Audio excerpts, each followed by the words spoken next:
Alright, hey everybody, it's AntagonistKim, and we're back from our Disco Elysium. So, we tried to find the other check for Joyce. We've been kind of looking around for points again.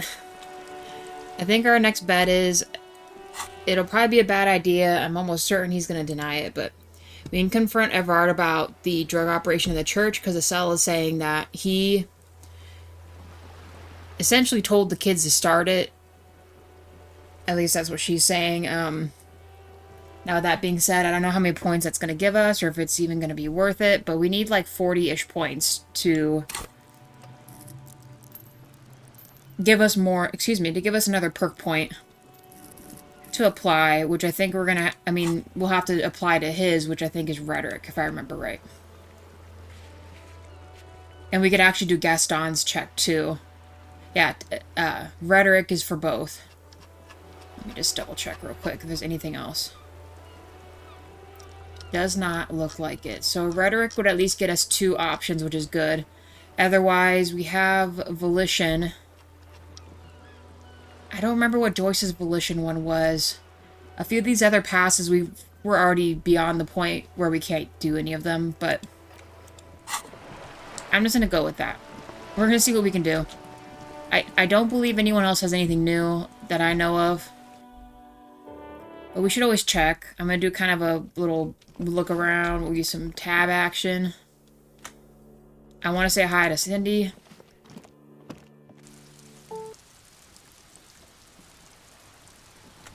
Okay. Cindy, you have anything new to say? Hello again, officers. Have you come to admire my mural? No. Okay. Let's go to Evart. We won't waste any time. And out the door.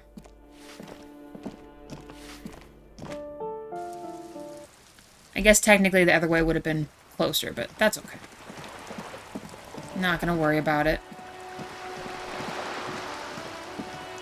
Let's keep it going. We've done a few upgrades here and there, but nothing to really toot our horn at.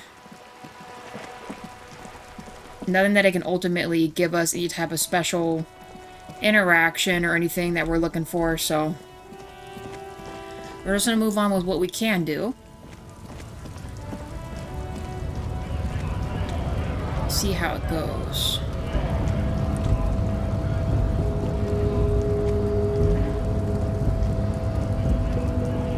Alright. And in here, I might actually make a couple more phone calls and see if we get any good interactions from that. Maybe I'll do that, actually. It's a phone right here, right? The payphone hangs mutely on the wall. There isn't much more to do here. Oh, so you know what? I bet you it's the other one. So the other payphone we'll make sure we interact with after we go to Evart. Oh, come on, buddy boy. There we go.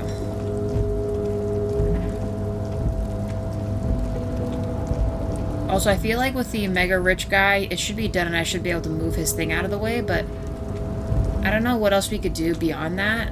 Like, maybe we shouldn't have put down his thing yet, but... Oh. Like, we have all this. Anything else new?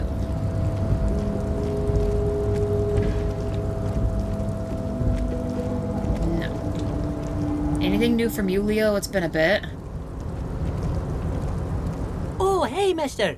I'm not gonna bother you with a long greeting, just like we talked about before.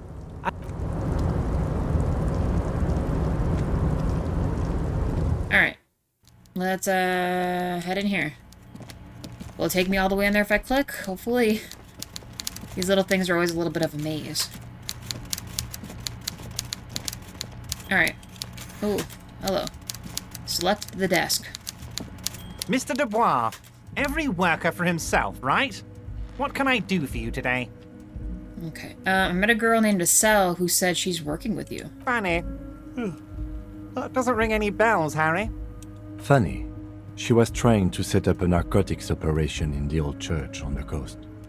Oh, that Estelle. Yes, I do seem to remember sending a pretty young thing down there to liven up the place. Get some hypnotic music in there. Did you also tell her to start the amphetamine lab as well? Hypnotic music livened up the place. Yes, that checks out. Let's change the subject. Woman, did you tell her to also start an amphetamine lab? Amphetamine lab? That sounds very immoral and debauched. Frankly, a health risk. But what do I know about kids these days? The music they listen to, the drugs they do while they listen to that music? He shakes his head with a melancholy smile. It sounds to me like you are trying to start an amphetamine lab in the district. And you're using some delinquents you found, God knows where, to set it up and run it for you. The lieutenant says with an uncharacteristic note of contempt in his voice. Found God knows where? That Asel is the daughter of Miko the Kebab, a man who once killed a guy with a kebab. Okay. I think a daughter of a man who killed a man with a kebab can handle running a little nightclub, don't you? Miko the Kebab, really? Maybe it was Bogovir. Or Jakub. I think it might have been Conrad. Okay, so we did gain some points from that. Sweet. Not nearly enough. It's alright. Anyway, I shut down the amphetamine production, but let me go on with the nightclub plan. A nightclub? Harry, I'm an old-fashioned guy. After work, I like to listen to some rock and roll music and have a non-alcoholic lager. Nightclubs don't interest me. But here I am, talking about myself, when you have much more important things going on. Tell me, Harry, how can I help you? Alright. I figured as much. Got it off the list, but it only gave us like 5 or 6 points. Am I right?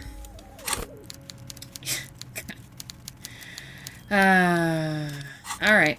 Well, dang. We're back on top of this thing here. Come on. We gotta...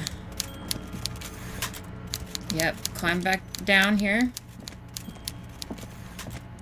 Now what are we gonna do? Let's check our list again. I know we have that book. It's more so to pass time, but I don't know if I want to do that or not. Yeah. Get the story from Titus that we don't have a point to unlock for. They haven't given us anything for this. Map wall, we cannot do any longer. Trash container, we can no longer do. And when we talked to Joyce last time, I couldn't find where this volition check is, so I have a feeling we maybe are not able to do that. Warded door, same thing. Measurehead, we cannot do either. Hanged man is to get his boots, we cannot do that.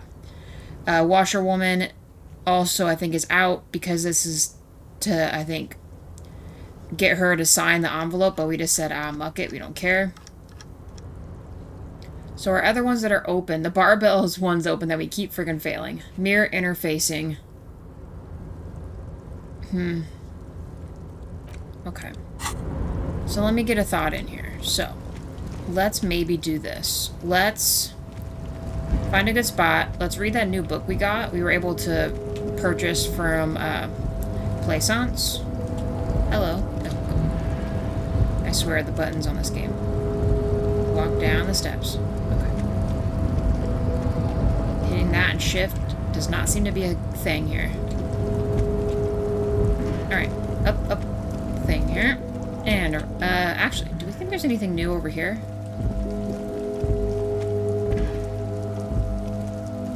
This is the night watchman's booth.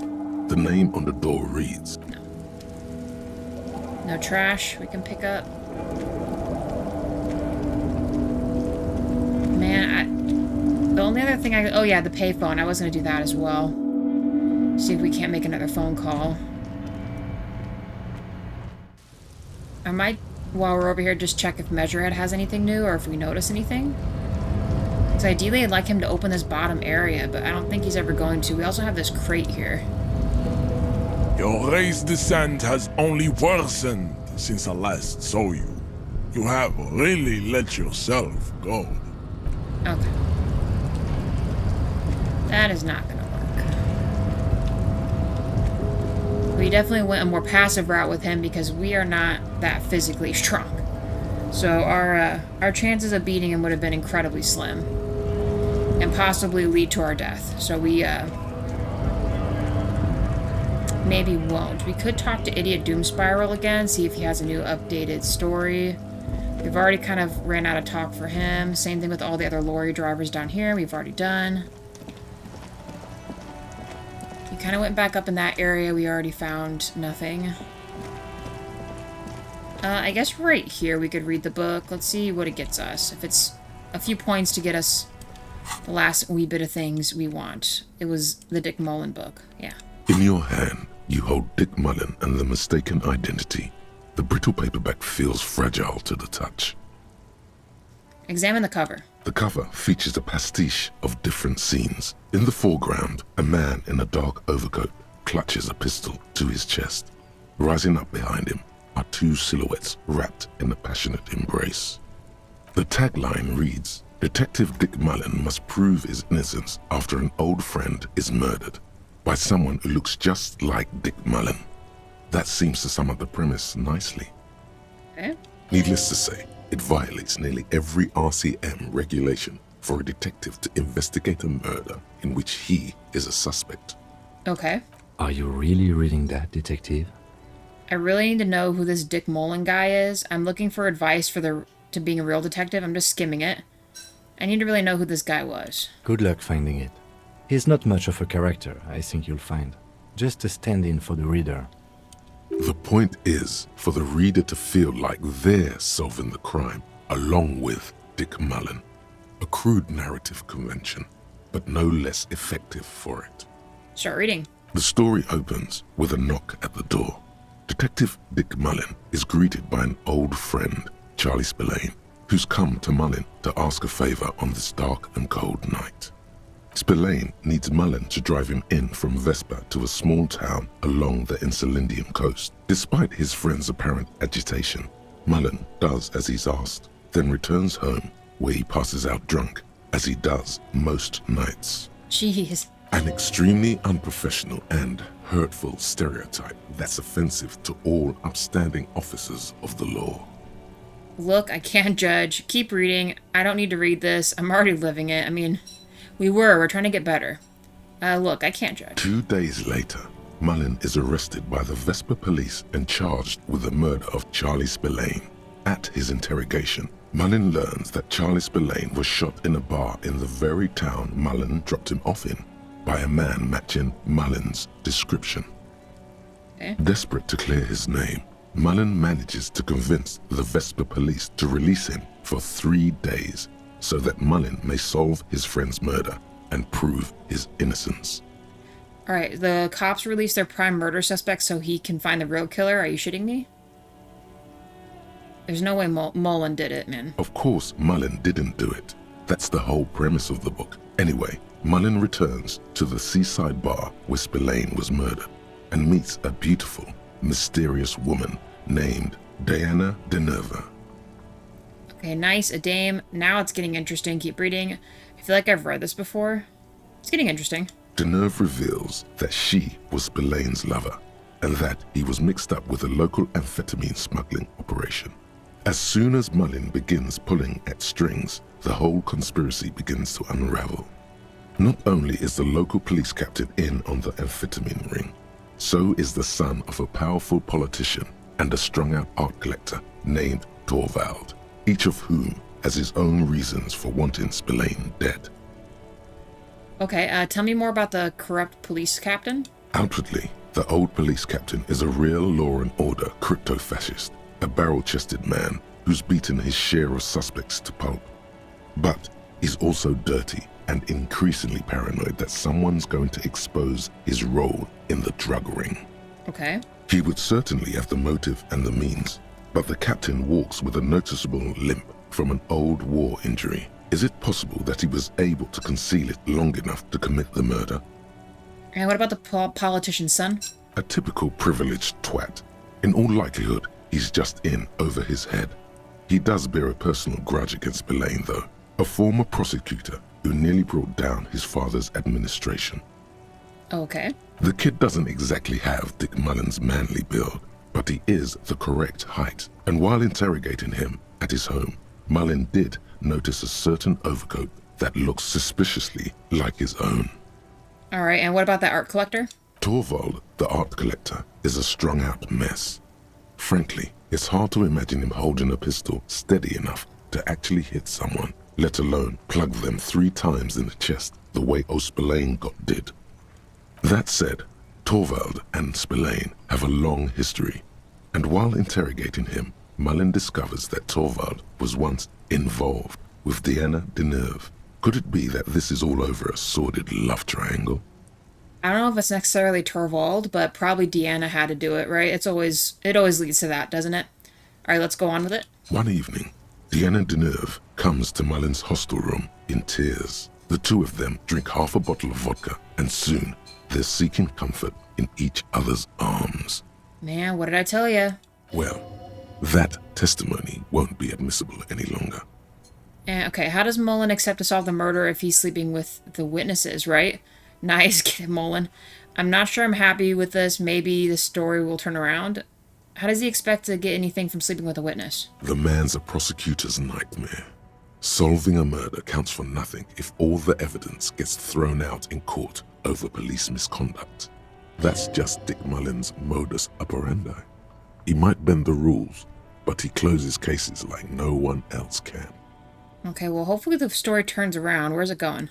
As the two lovers share a post-coital cigarette, Deanna Deneuve turns to Mullen and says, "By the way, Dick, there was something else I meant to tell you. I love you." Uh-oh. No. Whatever it is, Mullen never hears the words. A blow to the base of his skull knocks him out cold instantly. Yeah, you can't trust a damn. I was about to say, it's always them, right? Who can you trust in this wicked, messed up world? Who can I trust? I can trust Kim. He's my only guiding light in this game right now. No one, you're on your own two eyes. No one, gotta go with your gut. No, I could trust Kim with my back. The lieutenant gives you a quizzical expression in return. You go back to the story. When Mullen comes to, Deneuve is dead on the hostel bed next to him. To make matters worse, his clothes are covered with her blood. That is definitely a double F, for sure. Mullen trashes his blood-stained clothes and flees the hostel, knowing it's only a matter of hours before the cops discover Deneuve's body, if they haven't been tipped off already. Fleeing a crime scene, destroying evidence. Even if Detective Mullen didn't commit the murder, he should be facing years behind bars. Uh-oh. Dick Mullen won't be sent to the clink for the sake of some legal niceties. The heat is on. If Dick Mullen can't solve both murders before the cops catch up to him, he's going away for life. Can you solve the case before the cops close in? Wait, I've got some questions first. What is it, Detective? Why does everyone close to Mullen wind up dead? It's a dangerous line of work, but somebody has to do it. That's why Dick Mullen never lets anyone get too close. Okay, so why did Mullen become a detective in the first place? There was never a time when he wasn't a detective. He was born a detective. Was I not born to be a detective? But why is he like that, though? Dick Mullen was made to crack skulls and solve cases. It's who he is. He could no more stop being a detective than a tiger could cease to be a predator in the night. You're no tiger though, Harry. You're a man. It's your curse to have to choose. For a moment, you cease to read the story on the page and see the book for what it is. A collection of brittle, cheaply printed pages held together by glue made from the hooves of horses. All right. You won't find the answers you're looking for here, in other words. Okay, so why bother solving crimes when the world is so evil? Is it really so evil, Detective? All right, maybe not. There are parts worth saving, I suppose. Like what? Friends and family, the pleasure of contemplating art, the taste of a good cigarette. Like I said, Kim is my only guiding light. Friends. Do you even have those? I got Kim. Just make sure you don't lose him. You'll not find another like him. True. It's true in more ways than you know. But then, what does this book know? It's just a poorly made piece of pulp garbage made to be consumed and discarded. All right. So, who did it, Detective? Who killed Charlie Spillane and Deanna Deneuve? Okay, so I think it was the politician's twat son. Could be. Who knows? Only one way to find out. Let's finish it. You begin furiously flipping through pages.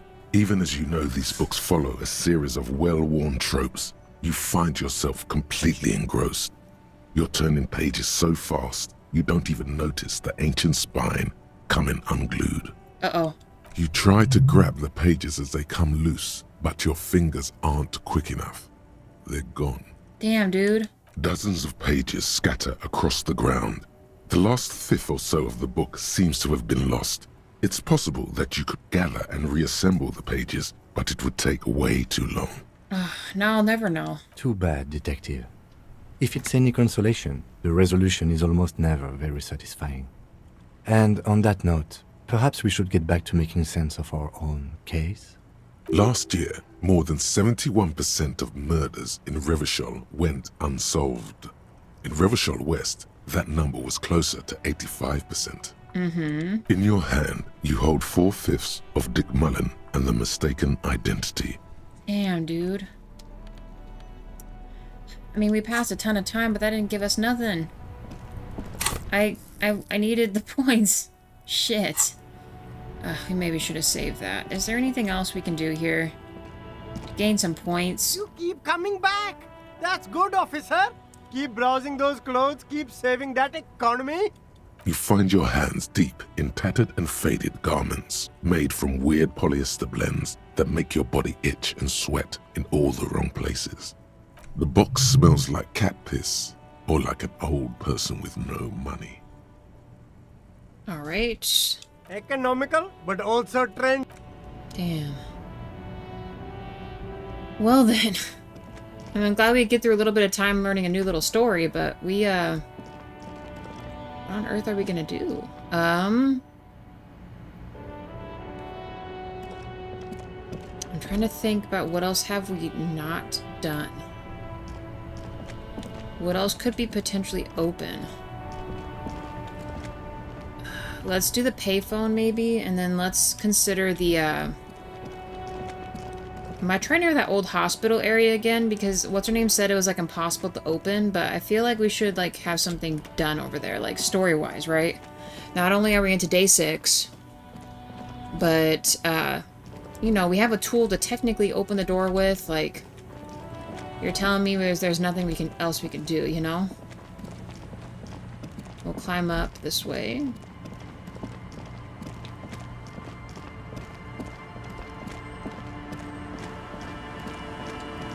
She's still there. House is still there. Let's keep it going. I'll try the payphone first, I think. If that doesn't go just terribly wrong.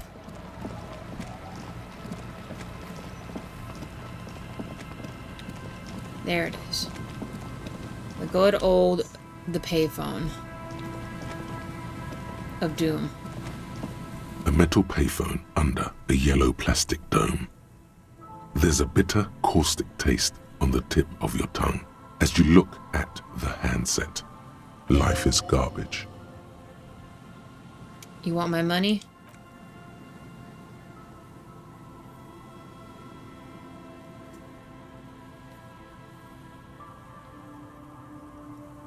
The cold metal is hard and hurts your knuckles. You look at them, turning purple. Let's do it again. We got points to spend, why not?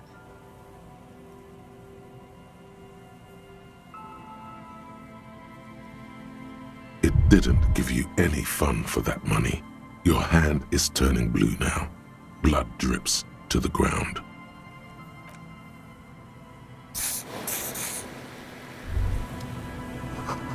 Blood drips from your knuckles in the sands, okay? Bent metal, broken glass. Your path lies strewn with the broken forms of everyday objects. You are the destroyer, the bane of inanimate matter. Gaze upon me, stuff and despair. No, I'm just a disempowered individual trying to take my disempowered out of everyday objects. Look, there's a discarded milk carton on the floor. Why don't you destroy that, too? Good idea. Fuck you, Milk Carton. This is all your fault. No, I actually feel sorry for the things I've destroyed. I'm sorry, Milk Carton. You're right. That's definitely not the behavior of a destroyer at all. That's just severe anger management problems and a disregard for property rights. Damn, I thought that would give us another phone call option. Okay, so let's do it the next best thing. Let's look at the other stuff over here, I hope. For some reason, it's weird with certain button things, so... let's go up this way. Hello. The beams are splintered, the bridge didn't collapse on its own, auxiliary broke it. So is there... I know they're up there, but that doesn't matter to me right now. Anything new at all?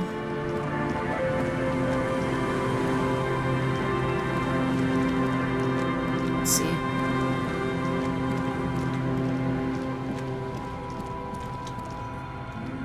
Okay. A lot of garbage. Can we get into any of these buildings now? Is that a thing? Behind here? I think we've tried that. No. Does not work.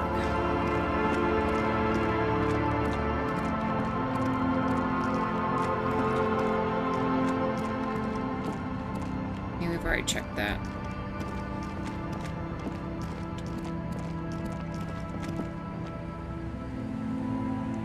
See, I feel like they give you certain hints in the game, like, oh, yeah, but no one's been able to get the door open on it in a century. That's cool, but, like, why doesn't it at least give my character, like a dice roll option to try to open it? Or this. I have chain cutters. Why can't I cut this open and go in here?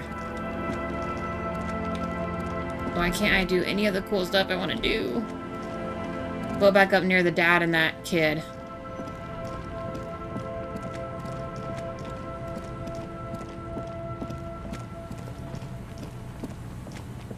I don't think there's anything new for them either.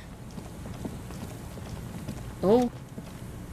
Is this just an advertisement for Van Eyck? Damn. About up here, anything? Any... Oh. Was that just Kim highlighted?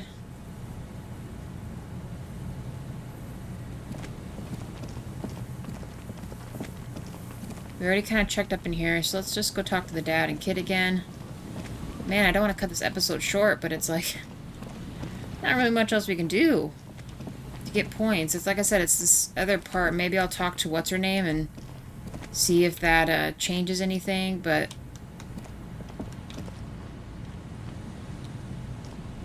I don't think it's gonna. What do you guys got else to say here? Hello. Isn't this a fine morning? I want to hear more about the Feld building. Sure. What's on your mind? But of course. Okay. Well then. Quite the conundrum we're in.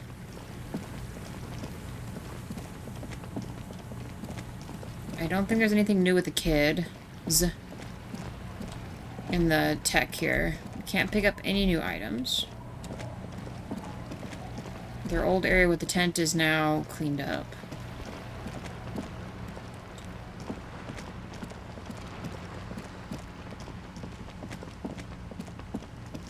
Mm-hmm. Okay. Anything? Snow looks disheveled. Any more stuff under the posts?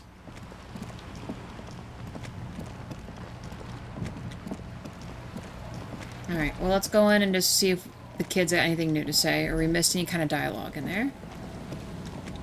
I mean, technically, we, like, broke it down, brought the roof down, dancing with Kim. They're all pretty impressed.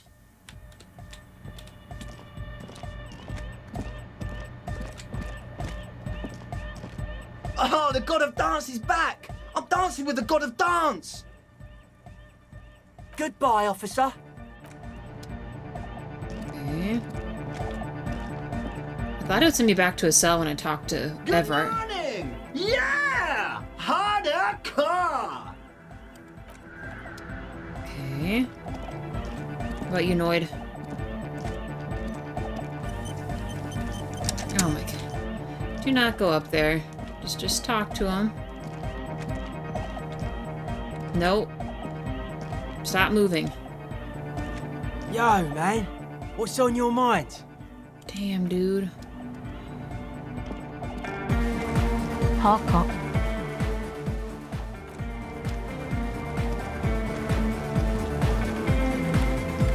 Yes, what is it? Is it new now that the thing's broken? The mother of humanism stands above you, a precious and complex wax painting on a single pane of glass. Oh, A she's crack still up. runs across the length of her body, her face oval and sad.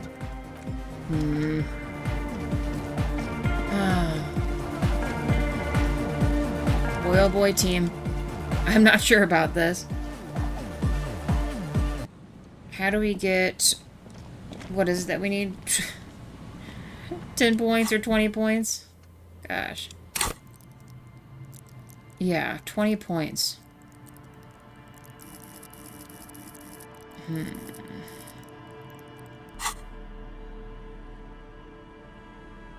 Man, there has to be... And I mean has to be something we're missing. We passed time. You could break down and buy one of those board games, but again, I'm not entirely sure what that's going to accomplish. I guess we could talk to Idiot Doom Spiral. Maybe they got something new to say. I'm trying to avoid Harry taking drugs or anything, guys. I want him to clean up his life. Tequila Sunset. No. Okay. Well, I might just end it here, guys. I won't keep you any longer trying to figure stuff out, but... I don't know, I might look online and see if there's anything else that we can do, get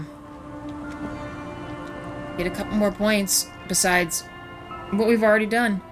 Sorry, it kind of, tail spiraled out there, but we did get something done. We talked to Evart. That worked, kind of.